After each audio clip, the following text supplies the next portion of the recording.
So like you have a justification that gives you a justification that eventually wrappers back around to itself. In order to be objective, the only possible conclusion would be option B, which is. Are you asking me what purpose do I think like the ultimate purpose serves? It's more so like why ought we maximize utility? Like why is that? Why should you do that? Believing in utilitarianism maximizes utility. Since I believe in utilitarianism, that's the way to maximize utility.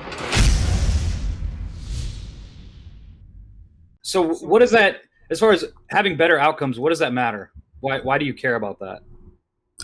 Why do I care? Because I'm a utilitarian and I want to maximize utility. Yeah, but for what purpose though?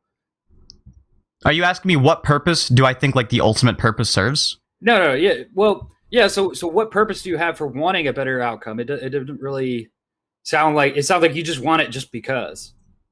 So every single thing you want, you'll have some reasoning for up until that ultimate want, right? Not for everyone. Sounds intuitive, Since. Sounds like you're making an intuitive claim. Omni better not get me on this.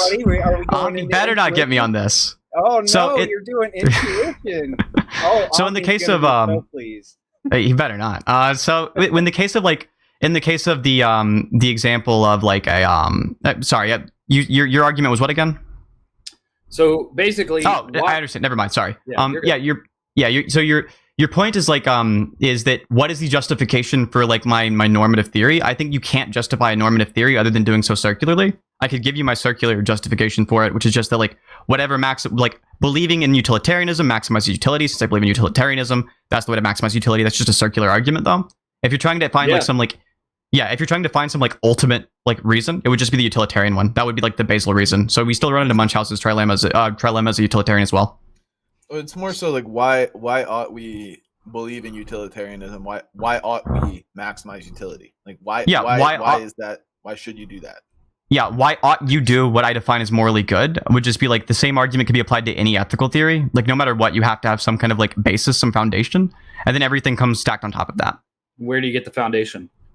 Sure. So there are a lot of different ways that we can determine what a foundation is. I think for me personally, I started out with like, what are my intuitions about logic and reason, right? And then I found this like basal. So it's your personal. No, Omni better not be watching this. Okay. So it's subjective. It's intuitive. It's fucking intuitive every time. So go ahead. Omni's gonna nail you on this, boy. He'll never be able to. Go ahead. You go ahead. So it's by definition subjective, based on your own personal understanding and what you believe. So it wouldn't be subjective, right? So you could say like logic exists. Sure. So the way you know logic is through intuition, but the logic itself is still objective. But that doesn't. I don't actually agree with that. Logic. Okay, let's get into it. So hold on. So you said you can't. You can just justify logic based on your own intuition. So you're basically basing that on yourself. So are you familiar with Munchausen's trilemma? I know about Munchausen's disease, but I don't know anything other than that. No. It's a psychiatric condition where it's actually really interesting. You go and you'll actually injure yourself to go into the hospital just so you can seek medical care. So I don't know. That has nothing to do with it, I bet. But no, it doesn't. So Munchausen's trilemma is the idea that when it comes to justifying things, you have basically three things you run into. Either you can have an infinite chain of justification. So like for every justification, there's a justification before it and one before it, one before it. The other two options are like, other than that, you could either like have a circular argument, right? So like you have a justification that gives you a justification that eventually wrappers back around to itself and gives you that justification. Or you could have the third one, which is just a foundationalist argument, right? Those are the only ways things can be justified. Either you believe that there's like a baseline foundation, baseline axioms, and then things are built on top of that. You could do a circular argument, or you could do the infinite regress. I've never seen anybody do an infinite regress. If you want to show me one, I'd be happy to hear it. No, infinite regress is a logical fallacy. So, no. Not really. It is. I mean, think about it. It's like, if A, therefore B, therefore C, therefore D, therefore E, and you never get to a conclusion. There is no conclusion. Oh, so infinite regress would be you have the conclusion, and then you have infinite things before that. Just because you can't get to them doesn't necessarily mean it's not true, right? Well, okay, so there would be no way of actually reaching the origin point. So you've got in all honesty, neither of us believe this, so we there's no reason to actually like go down the line. Yeah. So if we both agree that infinite regress is out of the question, that leaves us with two. You said there's circularity. Circular reasoning. And there's foundation. Okay, what is foundation? Sure. So you have some. Exactly. You have some axioms. You could call these assumptions. You could call these intuitions. You could call these things that are like so self-evidently obvious that you just can't reject them, right? These baseline axioms. And then you can like deduce things from those axioms. Okay. But they're just axiomatic means just subjectively constructed. Didn't Sinthe just say raping Hitler to stop the million cost, even by an unlimited number of people, would produce negative societal outcomes? Thus, we shouldn't rape Hitler to stop Nyamo. No, it wouldn't produce enough negative societal outcomes to outweigh the number of people you'd save. Okay, gotcha. Yeah. Go ahead, guys.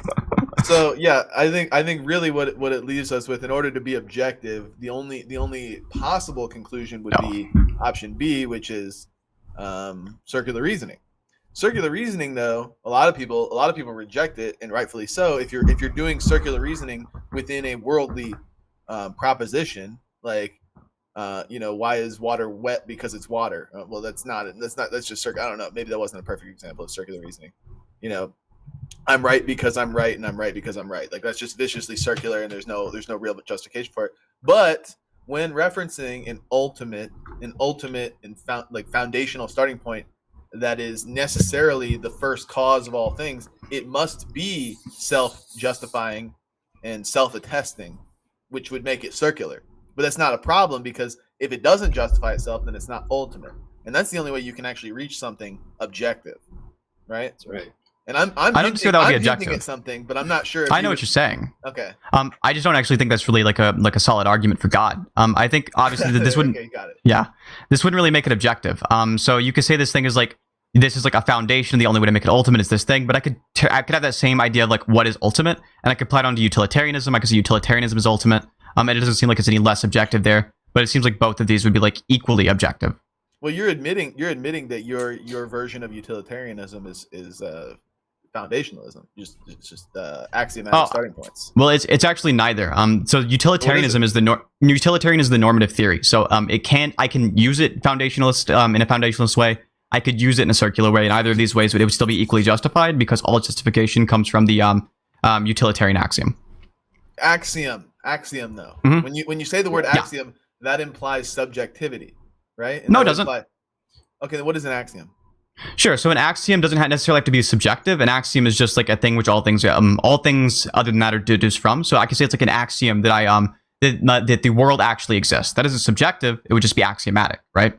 The world exists. Would that be a brute fact, or would that require context? I'm not sure what you mean by brute fact. Do you mean like a? Go ahead.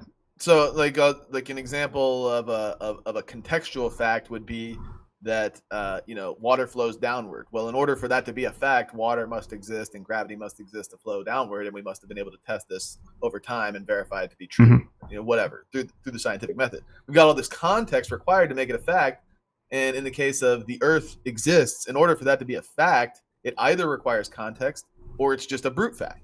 So which one is it? The way you're using brute fact is basically analogous, it seems like, to axiom. So these would just be one-to-one, the same. Okay, so there's no context required for the Earth existing. Nope. Okay, so there's there's no energy and atoms and there are energy and atoms. All these exist.